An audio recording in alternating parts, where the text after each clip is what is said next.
Her husband beat her until she could barely walk. A cowboy saw the bruises and took her away.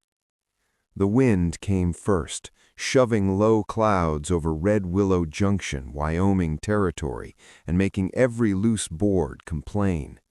Coal smoke drifted down the single muddy street. Somewhere, a telegraph wire hummed like a nervous thought. Behind the sheds near the creek, a young woman scrubbed laundry on a washboard. Not for comfort, for cover. Water and wind were loud enough to hide a quiet breath. Her name was Mara Quillen, 24, hair the color of dried wheat, hands rough from lye soap. She kept her sleeves tugged low, but when she wrung out a sheet, a bruise showed, blue fading to sickly green, around her wrist. Up the hill, a line shack sat crooked against the sky. Smoke in the chimney meant Silas was awake. Silas Quillen, rail track boss, respected in town because he could bark orders like an engine whistle. At home, his temper filled the rooms the way winter filled a canyon, fast and cold. Mara finished, loaded the clean cloth into a sack, and started toward town with a careful, uneven step. Every stone seemed to remember where she hurt. She kept her eyes down, bonnet brim shadowing her cheek. Shadows can be useful. At the post station, a small mail wagon rolled in behind two mules. The driver jumped down with a steady thud of boots. No hurry, no swagger. Eli Mercer, a drover who carried letters when roads turned mean and fixed harness like he had time for things other folks threw away. Mara tried to slip past. Her sack snagged on a nail by the counter. The jerk pulled her arm. Pain crossed her face before she could swallow it. Eli noticed, not with curiosity, with recognition. He didn't ask in front of anyone. He simply said low, "That nail's a thief. Let me." His fingers freed the cloth gently, like the sack mattered. Then he slid a parcel across the counter toward her, flour, salt, a twist of dried apple. "You dropped your order ticket," he said, though Mara knew she hadn't. Inside the wrapping was a plain card, "If you want." Outside, the wind cut sharper. Eli followed at a respectful distance. When Mara reached the hitching rail, her fingers fumbled the knot. She could feel eyes on her back. She could also feel the weight of the card like a coal in her pocket. Eli spoke to the space beside her, not trapping her with his gaze. "Juniper House sits behind the Grange Hall," he said. "Miss Oriana Hart runs it. If you ever need a door that stays shut, you ask for her." Mara lifted her eyes for one quick heartbeat. A question lived there. Why? Eli answered without being asked. No payment, no gossip, just a safe chair and warm broth. Then he tipped his hat and stepped away, leaving the choice where it belonged. All afternoon, Mara worked like the earth wasn't tipping. She stirred beans, she patched Silas's coat, she listened to his boots cross the floor, back and forth, like a metronome for trouble. When Silas saw the parcel, his mouth curled. "Getting friendly in town?" "Just provisions," Mara said.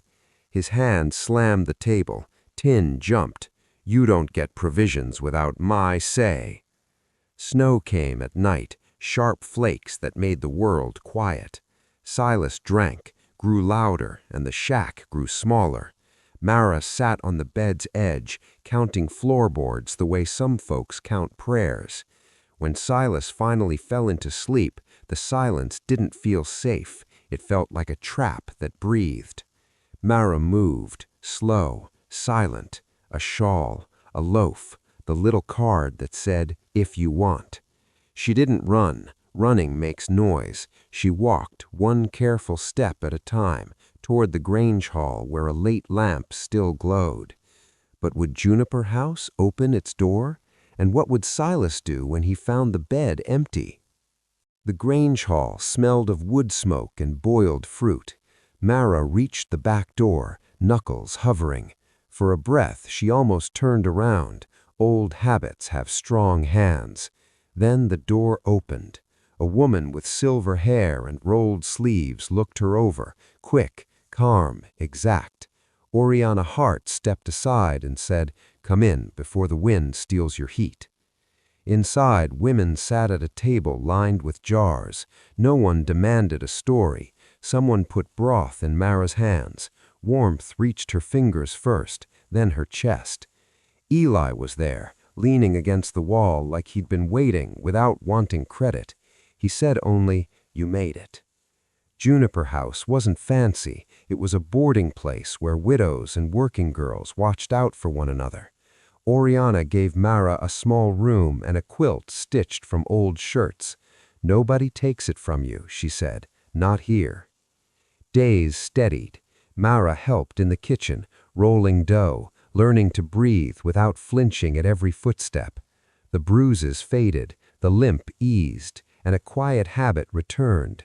She began to hum while she kneaded, a tune she had buried for years.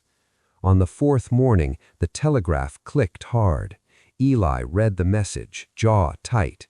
Silas was asking questions, not loudly, carefully, the kind of man who thinks the law is a tool. Oriana didn't waste time.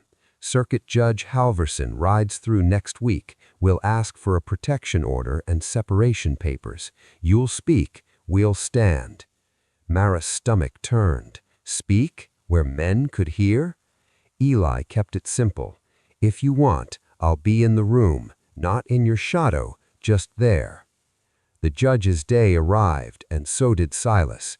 He rode into Red Willow Junction before noon, coat buttoned neat, face clean, as if manners could erase what he'd done. He stopped in front of Juniper House and called for Mara like he was summoning property. The street went still. Mara stepped onto the porch with Oriana beside her and two women close behind.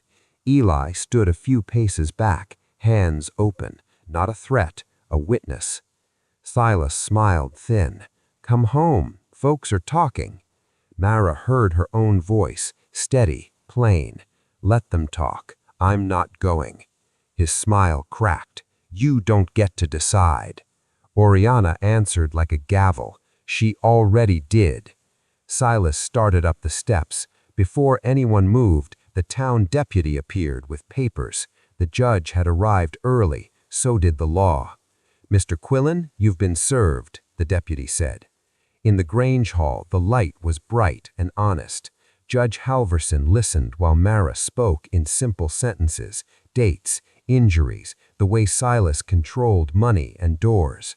She didn't perform pain, she just named it. Silas tried to interrupt. The judge lifted a hand. "You'll speak when it's your turn." When it was his turn, he offered only insults dressed as concern. The judge's pen scratched once, then stopped. The order was read aloud.